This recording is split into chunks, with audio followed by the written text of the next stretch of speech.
Hi, and welcome to MindShifters Radio with the Forgiveness Doctor, Dr. Michael Ryce. I'm Jeanie Ryce, your co-host, and we welcome you to the show. Today is Friday, January the 2nd, 2015. We welcome you to the new year. Not sure if Dale's going to be with us today or not. He hadn't committed beyond 2014. So, Dale, if you're on there, if you'll press 1, that'll let me know. I did get a message when I first signed on to Blog Talk that said that they're having server maintenance, so hopefully it will stay up and running during your show because it says it will be off and on at various times. So hopefully it will keep running for this next hour. So welcome, Michael. Thank you, dear heart. Yes, hopefully it will keep running for this next hour. It's kind of a strange time. You think they do it their server maintenance in the middle of the night. But anyway, we appreciate everybody who chooses to join us, and welcome to the show. Why is this happening to me again? Is the title of a free book that you can download from our website that outlines the essence and the core of what it is that we're doing with first century Aramaic forgiveness. And that word forgive, as our culture teaches it, is totally backward. We're going to suggest, and many people are shocked when I say this, that you never forgive anyone ever again for anything. And the reason we say that is because you can't forgive anyone for anything, because forgiveness is not about letting somebody else off the hook. And cleaning that one up in one's mind tends to lead to much, much confusion. So we want to clear up the confusion. The word forgive represents a tool for removing what never belonged in your life. What never belonged in your life. Literally. The very capacity for the human mind to produce any form of hostility or fear is an anomaly. It doesn't belong in us. It's a mistake. And so, forgiveness is about removing the mistake and all of its effects. So as you engage and entertain the actual first century Aramaic idea of forgiveness, what happens is when your mind is in upset, disturbance, pain, anger, sadness, fear, rage, guilt, grief, what we invite you to do is to apply the tool of forgiveness, which you can find on our website. It's there free with lots and lots and lots of free support.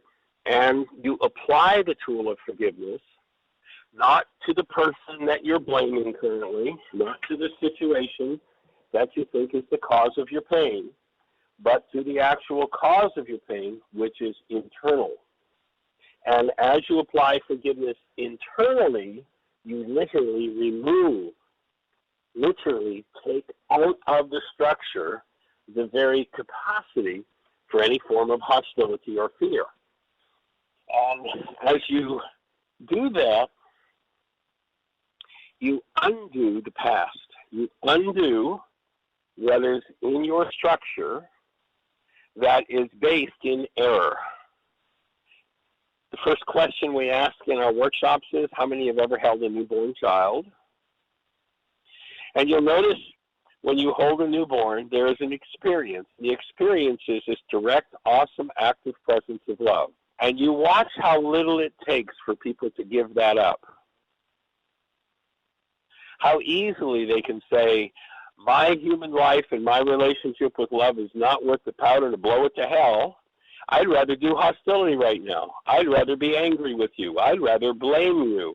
I'd rather find somebody or something wrong in my life. I'd rather blame myself. And people go off on past experiences instead of bringing forward the truth of who they are. Instead of valuing our human lives, the awesome gift from the Creator that we were given, people tend to value their past, their rage, their guilt, their grief, their defenses, and especially the fact that there's always something wrong in the world, something to complain about, and somebody to blame for it. Something to blame for it. The reason I'm miserable is something outside of me is wrong. Well, we're here to offer that. The reason you're miserable, if you're miserable, is because there's something inside of you called misery, and you can get rid of it. And as you do, everything begins to change. When we become willing to be responsible for and own what's going on in our lives, then we change the game. And so we're here to support you changing your game if your game has been based in hostility or fear. And we're here to invite your support if your game is functioning as a human being, as that awesome active presence of love that we are designed to be. So we welcome you to the show. We're moving into our 4th year of doing this radio show. I think it's actually the end of this month, Jeanie, the 30th, I think we started the show 4 years ago. The 31st. 31st. So on the 31st of this month, we'll be moving into our 5th year. I guess it'll actually be the 1st of February. So we're delighted that you're here. Let's check and see if Dale is with us. Do we have Dale with us? An 828 number, sweetie? No, he is not with us. Okay. Well, let's see if Dr. Tim is with us. We'll see how that young man is doing. I have him on. I am here. Welcome, sir. How do you be? I'm doing well. I'm detecting a little healing crisis in Jeannie's throat. Yes, Yeah, it's been cleansing for a little while now, moving through some layers. Well, sending love and healing wishes for the speedy release of what doesn't belong there. And I woke this morning with a deeper realization of probably a whole slew of different things. And it showed up in my mind as the phrase, life is not a zero-sum game. Tell us about it. Well, it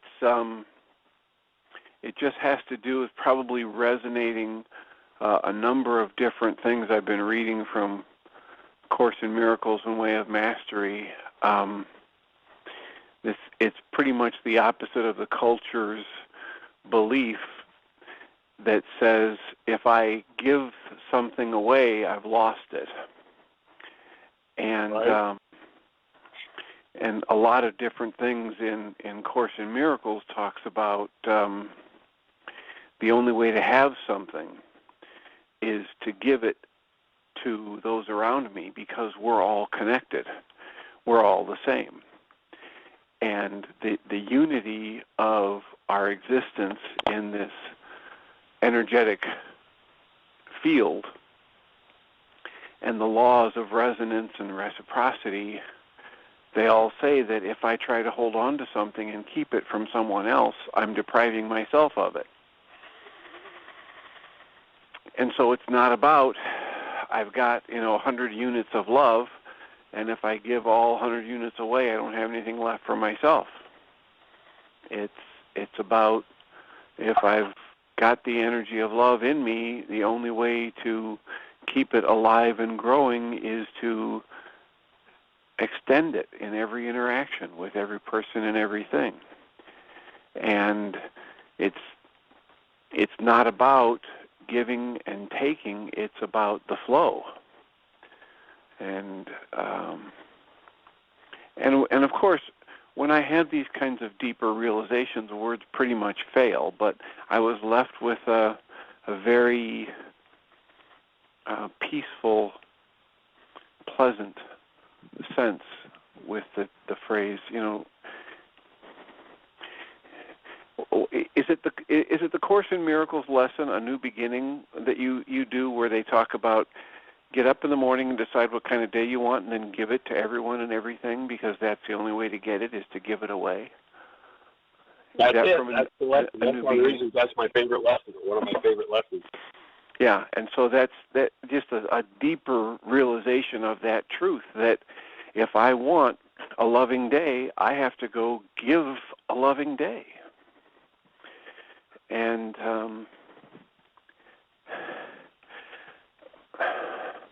I can try and pull up on the Kindle where I was reading that in Course in Miracles, but I'm sure you can talk quite well about that. That whatever I give away, I get in deeper and richer levels myself. And whatever I try to hold on to, I'm literally depriving it from those around me, so I'm depriving it myself of it.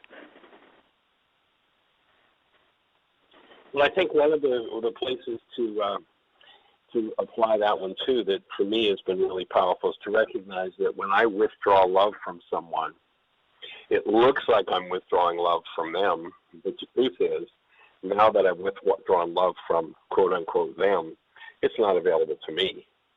And so it's the restoration of love to the presence of our own being within our own minds, and to bring that in and through behavior toward others that restores us to that presence.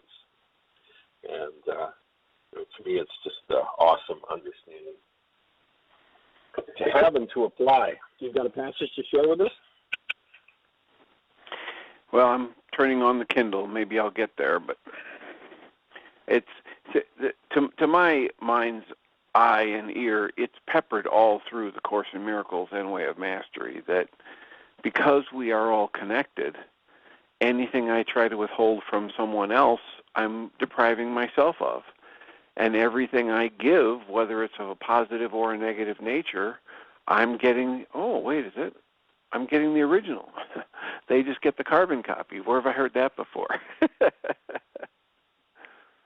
And they may not be home for delivery. Yeah. Yes. It's an amazing thing to realize how deeply the world has gotten it backward, and how we've bought into it, and our responsibility in that process, and then restoring ourselves to that true essence of love and offering it wherever we go. Which, of course, doesn't mean we have to agree with everybody. It doesn't mean we have to, have everything the way we want it. It just means that whatever it is, people will say, well, does that mean I just let people walk all over me? It's like, no. You can hold people accountable, and you can restrain people from walking all over you. And you can do it with practice from a connected state of love instead of the way that 1,000 generations of the past have done it. Is Julie there, Jean? This is a perfect conversation for the opener that Julie called us with this morning. Who did you ask? Were they here? Julie. Let me find. Let me scroll down to the number. Julie, if you're there, maybe put your hand up, and the conversation we were having a little earlier this morning, I think, would be perfect here. What a coincidence. I don't see her. Oh, okay. Well, I got a passage that relates to, this is very, very similar to both Way of Mastery and Guy Finley talk about, but it's in A Course in Miracles. It says, communication and the ego-body equation. It says that attack is always physical. When attack in any form enters your mind, you have equated yourself with a body. This is the ego's interpretation of the body. And you don't have to attack physically to accept this interpretation. You're accepting it simply by the belief that attack can get you something you want. If you did not believe this, the idea of attack would have no appeal for you.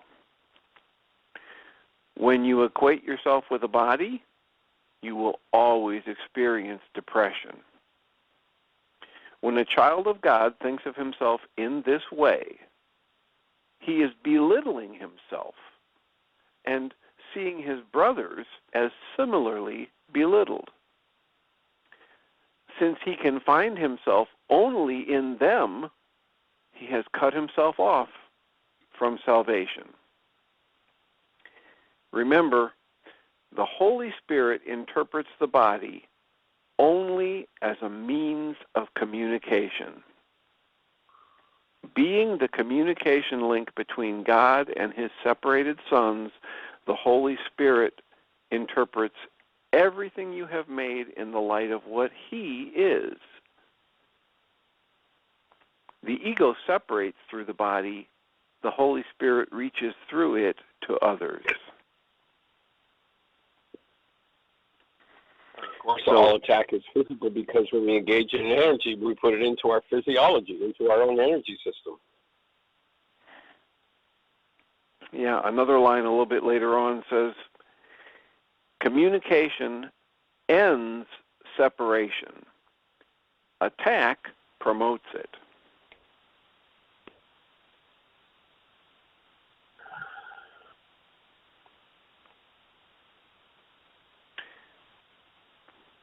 So, lesson 184 from A Course in Miracles is one that I've always found to be very powerful, and the essence of it. Michael, did you just give a number? Yes, lesson 184 in the course. Lesson 184. Okay, go ahead. Are you there? There are in all the years that I've worked with the Course, there are two paragraphs, and to me it relates to our current conversation. There are two paragraphs that really tie in and were two of the most powerful sections in the Course for me in all the work that I've done with it. In fact, for a period of, I'm not even sure how long it was. This goes back to my early days with the Course, 25, 28, 29 years ago. And when I came across these two paragraphs, each time I would read them, I would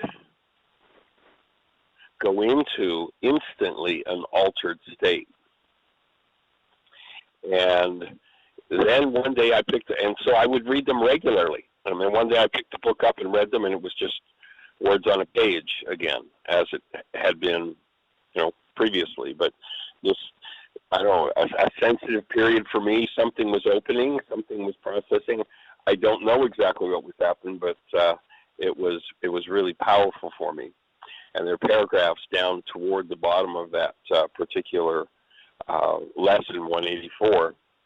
And it says, it would indeed be strange if you were asked to go beyond all symbols of the world, forgetting them forever, yet were asked to take a teaching function. You have need to use the symbols of the world a while. And of course, one of the main symbols the world talks about is words, and the body being a symbol. It would indeed be strange if you were asked to go beyond all symbols of the world, forgetting them forever, yet were asked to take a teaching function.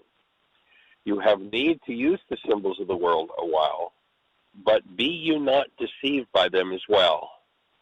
They do not stand for anything at all, seeing it is this thought that will give you release from them. They become but means by which you can communicate in ways the world can understand, but which you recognize as not the unity where true communication can be found. Thus, what you need are intervals each day in which the learning of the world becomes a transitory phase, a prison house from which you go into the sunlight and forget the darkness. Here you understand the word, the name which God has given you, the one identity which all things share, the one acknowledgement of what is true. And then step back into the world of darkness. And then step back to darkness, not because you think it real, but only to proclaim its unreality in terms which still have meaning in the world that darkness rules.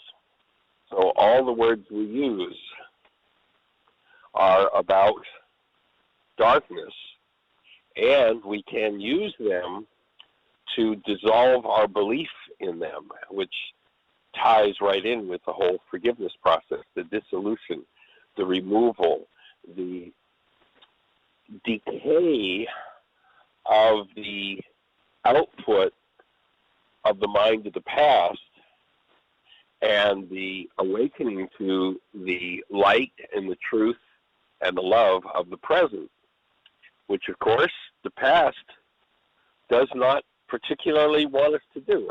And I say that sort of mistakenly because, of course, the past doesn't have a wanter. It only does what we've trained it to do, but we've trained it to hold on to our defenses, our attacks, as though, as that passage you read, Tim, said, as though it could possibly get us something. And it can't get us anything except lost deeper in our darkness. Yeah, and in the world that teaches that there is loss and that it is a zero-sum game, that if I have 100 units of something, if I give away 50, I've only got 50 left, and if I give away 25, I've only got 25 left. As though the things that I view through these five senses and their very limited view is all the reality that exists. And if I'm operating within those arbitrary and false beliefs, then what I would need to do to protect myself or grow or be safe or be loving is very different. It's directly the opposite of what I would have to do if I lived in a world of infinite energy and eternal energy, in which case the more I give, the more I receive, and the more I withhold, the more I deprive myself.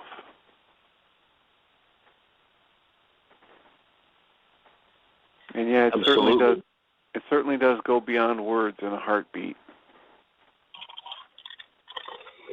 Yes, and the true and actual world, when we engage in it, for instance, if I have 25 units of love present in my mind, and I extend that to another by extending it and offering it and having another join with it, it increased, and now I have 50 units instead of 25. It's the opposite of the way the world perceives it.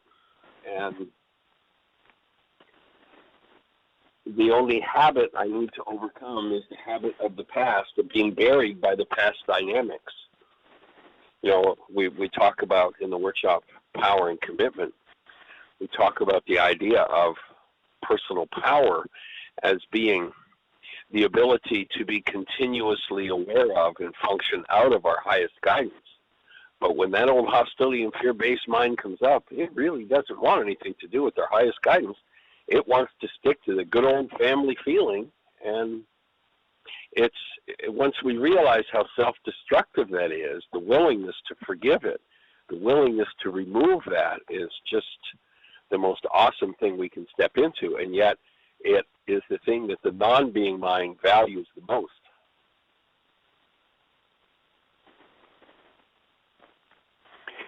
Yeah, I think the more I read in Course in Miracles, and some of the most convoluted paragraphs and confusing paragraphs are about this very difference, that we have been trained to believe this, quote, non-being mind is all there is, and is the way to protect ourselves, to get what we need, and to move forward. And yet, by definition, it's the thing which keeps us trapped from becoming more of what we can be. It's Guy Finley tells a marvelous story about the problem of identifying with something and having pride in an accomplishment and identifying yourself with that, and then having this thing that you're exalted about and feeling so good about literally become the limitation of you moving on to grow and experience more of what is possible in an ever-expanding, ever-loving, ever-creating universe. And it isn't what we would call fun, but it's only because we've been trained to identify with the non-being mind and the physical realm. But he tells the story of the father who's a great king, and he has a son and a daughter, and he calls them to him one day when they're of age and says, now, I know that because you're going to have to be responsible for either part or all of this kingdom at some time in the future, that I need to expand your responsibilities, and I need to give you some freedoms to do that. So he sends them off to establish a new kingdom outside his realm. And he sends them with all the resources and ministers and armies that they would need. And he tells them, I want you to go into this new area, and I want you to meet the people and explore the resources and use them wisely and develop a kingdom there that's a direct reflection of the kingdom that you came from. And they think, oh, great, we're going to have money and power and stuff. This is fabulous. And they march off, and it's quite a long journey, and they have to learn a lot on the way, and they finally get to this very rough, raw area, and they get to work, and after several years they've developed this kingdom of sorts, and they're enjoying the harvest one evening, and all of a sudden they hear a thunderous roar, and they walk outside the major tent, and they see an endless expanse of army, black uniforms with white trim, marching toward them. And they get their army together, which is white uniforms with black trim, and they march out trying to defend what they've created in their father's name, but they were just woefully outnumbered, and they had to retreat.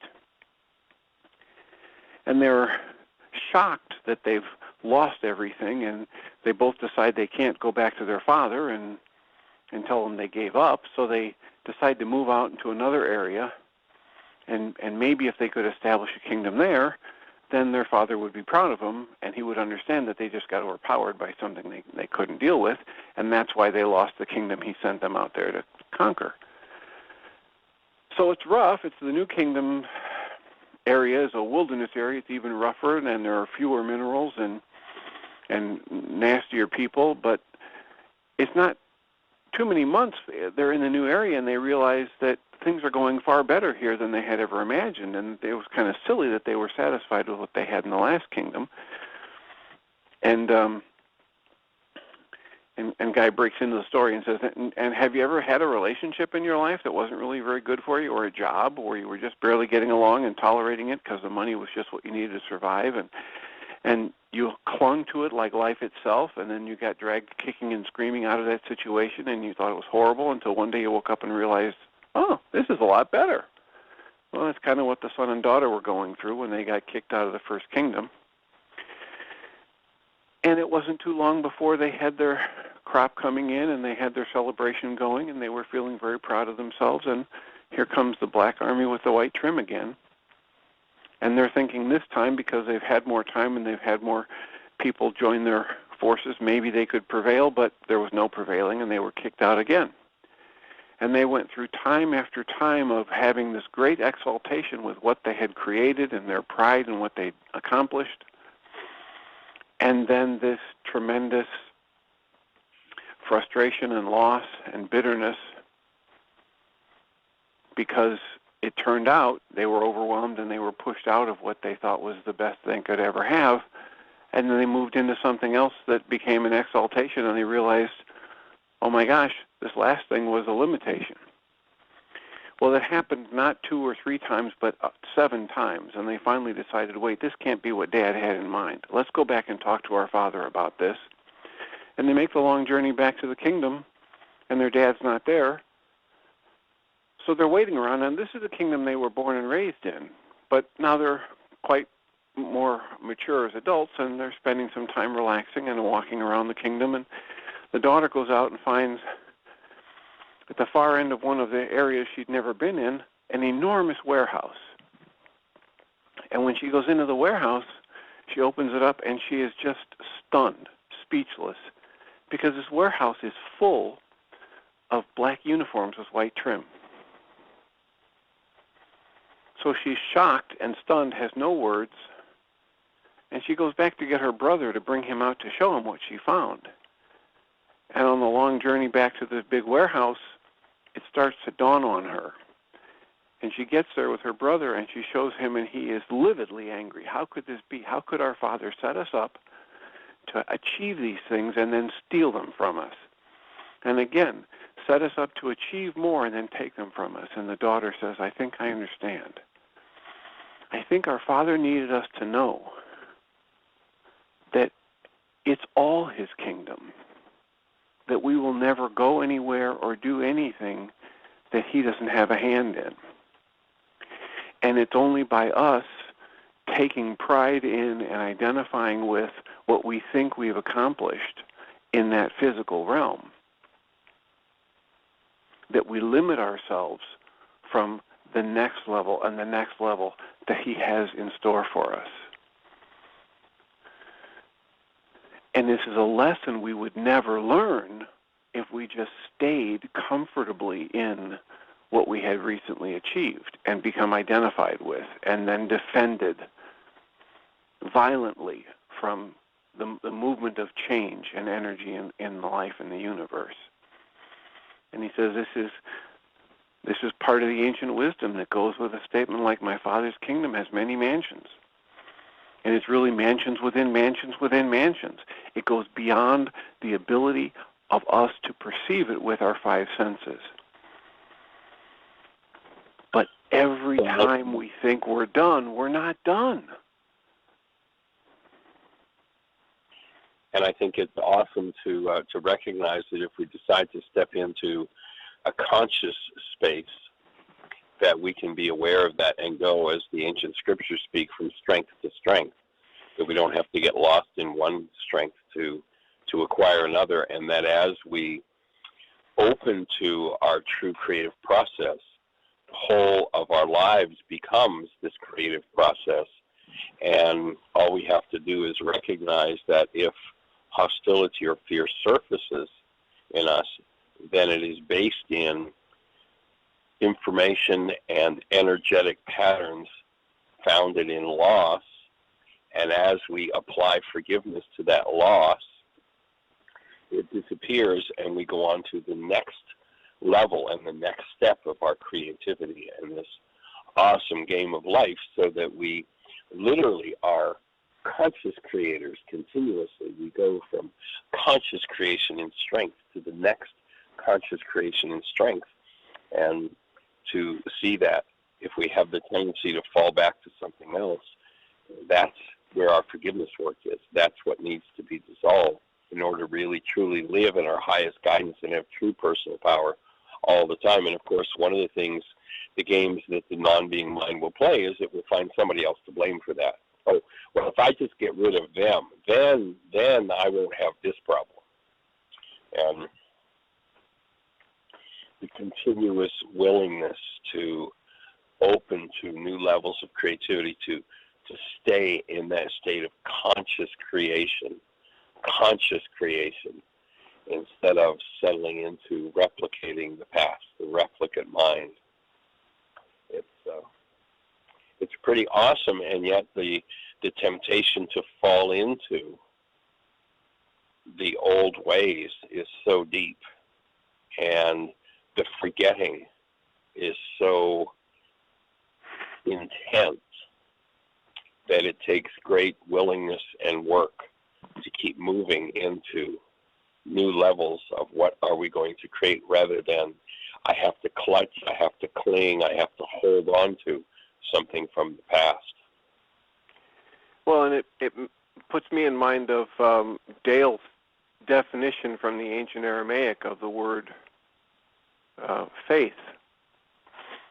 And Dale has defined it from his knowledge as acting from the rooted center of our being as an internal thing. So if I'm acting from my identification with all these monies and all of these objects and buildings and cars that I've amassed, I'm going to have one set of actions dictated for me. And if I act in faith from the rooted center of my being, I'm not identifying with those things, and what action is given to me to do will be very, very different. So have faith. Act from the rooted center of your being rather than your identification with something external. And then I think it opens us up to what you're saying, to move from strength to strength, to move faster and farther than we ever imagined, but in ways that our logical conscious mind can't show us. Well, and there's where the need for support comes in. There's another lesson in the course, 121, and it's about the unforgiving mind. And there's a paragraph in there that says, forgiveness is acquired. It is not inherent in the mind, which cannot sin.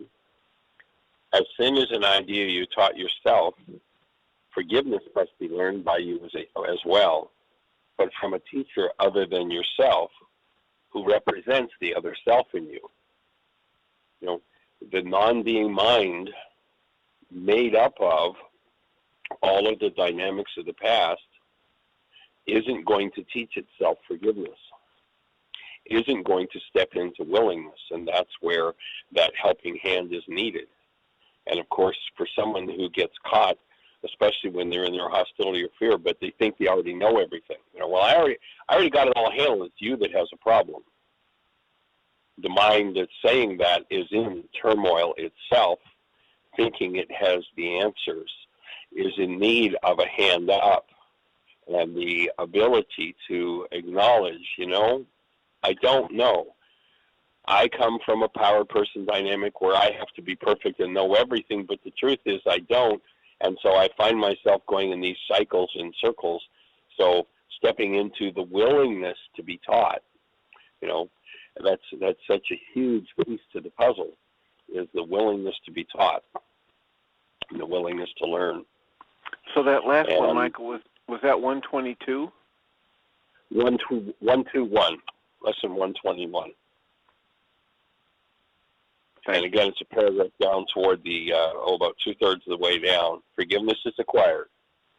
It is not inherent in the mind. Forgiveness must be learned by you as well, but from a teacher other than yourself, who represents the other or the true self in you. So there's a true self, which if we were awake to it, we wouldn't be in pain and turmoil in the first place. So someone who has awakened that true self is the person who can give a hand up.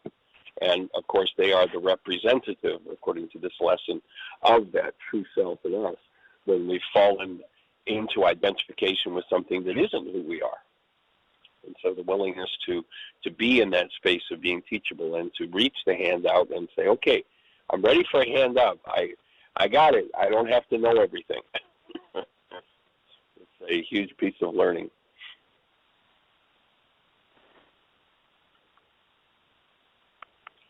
This whole lesson from the course is a really interesting one. It's the title of the lesson is Forgiveness is the Key to Happiness, lesson 121.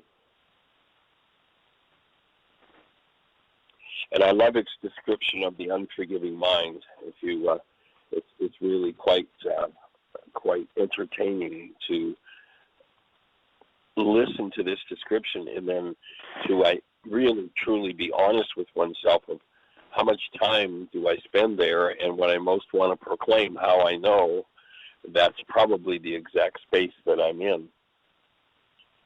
So the unforgiving mind is full of fear and offers love no room to be itself, no place where it can spread its wings in peace and soar above the turmoil of the world. The unforgiving mind is sad, without the hope of respite and release from pain. It suffers and abides in misery, peering about in darkness, seeing not yet certain of the danger lurking there. The unforgiving mind is torn with doubt, confused about itself and all that it sees, afraid and angry, weak and blustering, afraid to go ahead, afraid to stay, afraid to waken, afraid to go to sleep, afraid of every sound, yet still more afraid of stillness, terrified of darkness, yet more terrified of the approach of the light.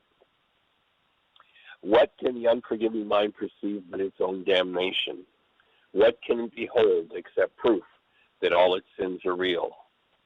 The unforgiving mind sees no mistakes, but only sins. It looks upon the world with sightless eyes and shrieks as it beholds its own projections rising to attack its miserable parody of life. It wants life, yet wishes it were dead. It wants forgiveness, yet sees no hope. It wants escape, yet can conceive of none, because it sees its projections. It's the sinful everywhere. The unforgiving mind is in despair, which can offer anything but more despair. Yet it regards its judgment of the world as irreversible and does not see that it has condemned itself to this despair. It thinks it cannot change, for what it hears bears witness that its judgment is correct. It does not ask because it thinks it knows. It does not question, certain it is right. Forgiveness is acquired. It is not inherent in the mind, which cannot sin. As sin is an idea you taught yourself, forgiveness must be learned by you as well, but from a teacher other than yourself, who represents the other self in you. Through him or her, you learn how to forgive the self you think you made and let it disappear. Thus you return your mind as one to him who is yourself and who can never sin. Each unforgiving mind presents you with an opportunity to teach your own mind how to forgive itself. Each one awaits release from hell through you and turns to you imploringly for heaven here and now. It has no hope, but you become its hope. And as its hope, do you become your own. The unforgiving mind must learn through your forgiveness that it has been saved from hell. And as you teach that, you will learn it. Yet all your teaching and your learning will be not of you, but of the teacher who has given you to show you the way. And then it moves into the practice of a forgiveness exercise. And this focus on how forgiveness is the key to the whole game becomes so important, and to recognize that once again it's about dissolution and vacating the whole reality structure of the past and allowing the space within us. You know, there's a powerful line in the Lord's Prayer that can be translated as, carve out a space in us for your wholeness. And as we forgive, we make the space for the wholeness of love to show up in us. And a whole new process begins as we do that. So that's another one of my favorite lessons from the Course. Delightful. It is. And Jeanie, let's check in with you. We've got about 15 minutes left, and see if there's anybody with a hand up in the phone queue or anything happening in the chat room that would be good for us to be aware of. I actually got an email from someone, and she said that she was listening to the show. Let me find it here. I'm flipping back and forth.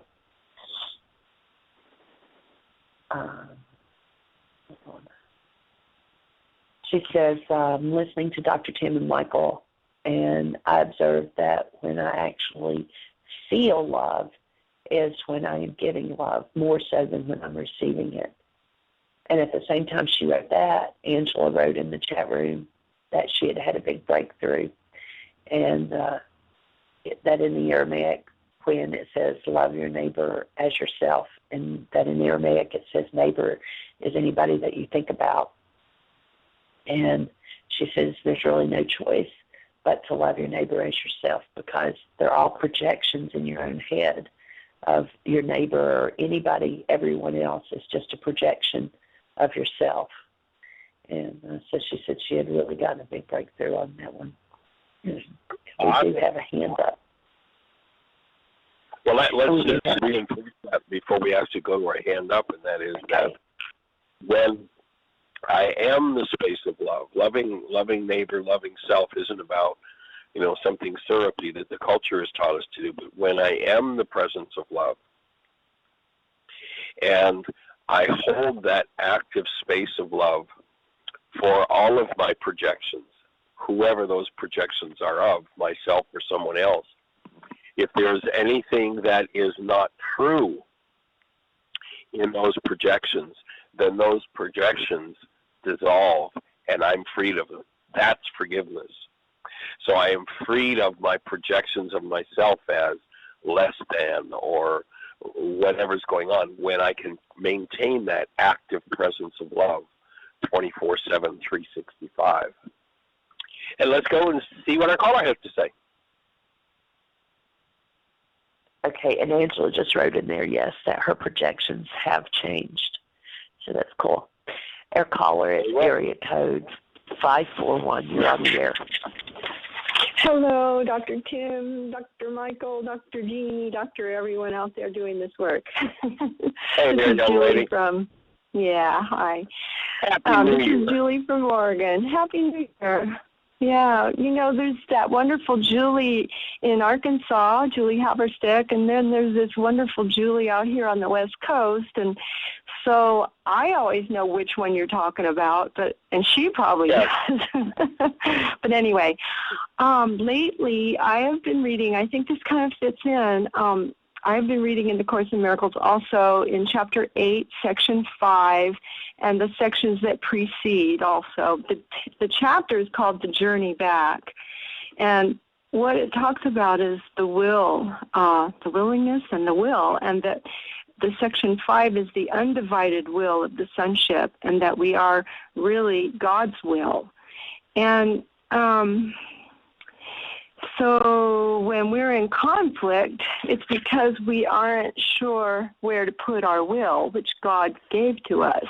And God is what gives us its power. And I'm just going shorthand through it. So there's a section before it called The Gift of Freedom. God's will for you is complete peace and joy. And unless you experience only this, you must be refusing to acknowledge His will. And the goal of the curriculum is to know thyself. There's nothing else to seek. So when you get to know who you are, you see yourself more and more clearly aligned with God's will, which is all there is. So I just wanted to mention that section along with the other lessons that you and Dr. Tim have been focusing on. And there are some really great integrative qualities. We are on this continual journey of integrating truth and knowledge and learning to create from the higher will. So it is interesting how sometimes the words on the page are alive with energy, and other times there's nothing in them for us. And it just goes to show you the journey. And you can come back to the same words again, and they'll be alive again with truth and light. So it's not that it disappears, it's just where our focus is. And as we keep trusting our integration in this process. So thank you, Dr. Tim and Dr. Michael and Dr. Jeanie and Dr. everyone who's doing this work for bringing clarity and positive application to this work. Yeah, and maybe the words on the page were never alive at all. Maybe that's another projection of our minds. And when they're not alive for us, maybe that's the time for us to tap into another level of our human lives and bring that presence of love forward so that it is enlivened in the moment. And to be willing to be in that space where that enlivening presence is active in our minds 24/7, 365. To me, that's one of the goals of the whole process, is to be in that enlivening presence and allow no other graven image to come before it. That's really nice. Yeah, I like that. You said, but beyond the words, you said a mouthful. Yes. Okay, Nothing well, like human life. Mm-hmm. What? Nothing like human life. That's, yeah. I'm still wondering what that all is, but it's a great discovery if I can hold it in openness and keep the flow going and not lock in to hold a newborn child. Hold the newborn child. Recognize that the energy that we experience with the newborn is what needs to be quickened and enlivened in us. And when it's not, it's because there's something less than that that has been resonated in us, and the activity of forgiveness is what removes that. So that we actually, and you know, it's impossible for the non-being mind to conceive of this, but that we actually come to the place where the activity of love is moving and present in us 24/7, 365. And we stay in that awareness instead of allowing that awareness to fall into identification with some hostility or fear from the past and some blame that makes it somebody else's fault.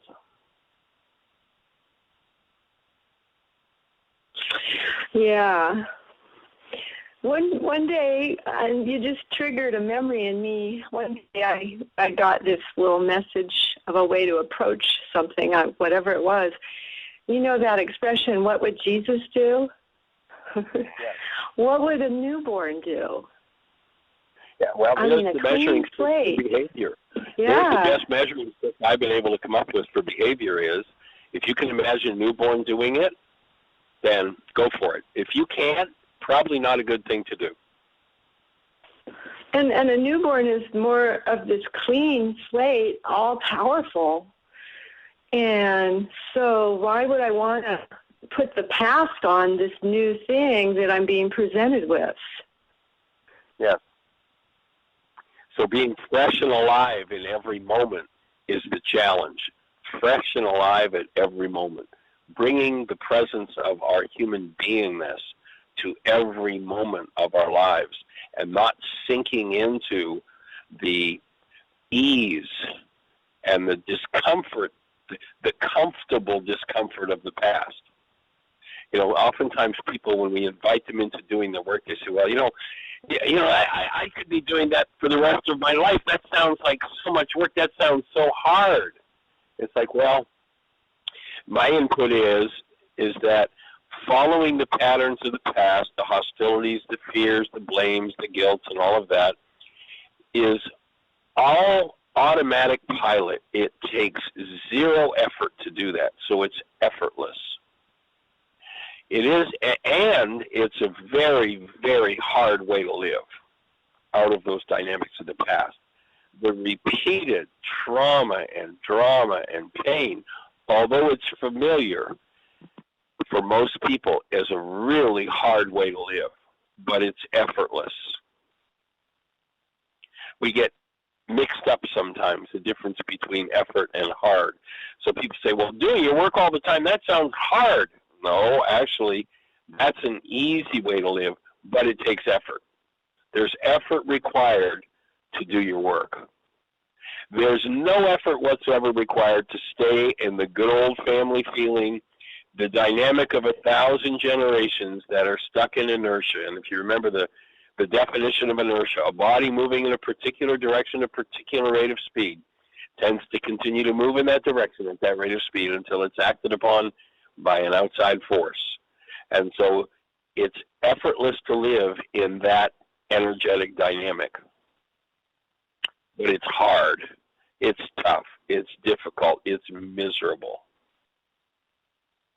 But it takes effort. Not hard, it's an easy way to live, but it takes effort to continuously be on guard and continue to be that outside force that keeps changing the direction of the inertia-bound mind, the mind of all the generations. To be awake, continuously awake, definitely takes effort. To be continuously on guard against the game of hostility or fear from the past, and to apply forgiveness to it, to remove it when it comes up, takes effort. But oh, it's such an easy way to live by comparison.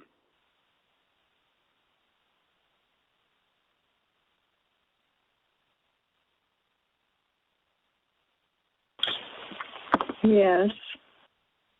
We have consensus here. Yes.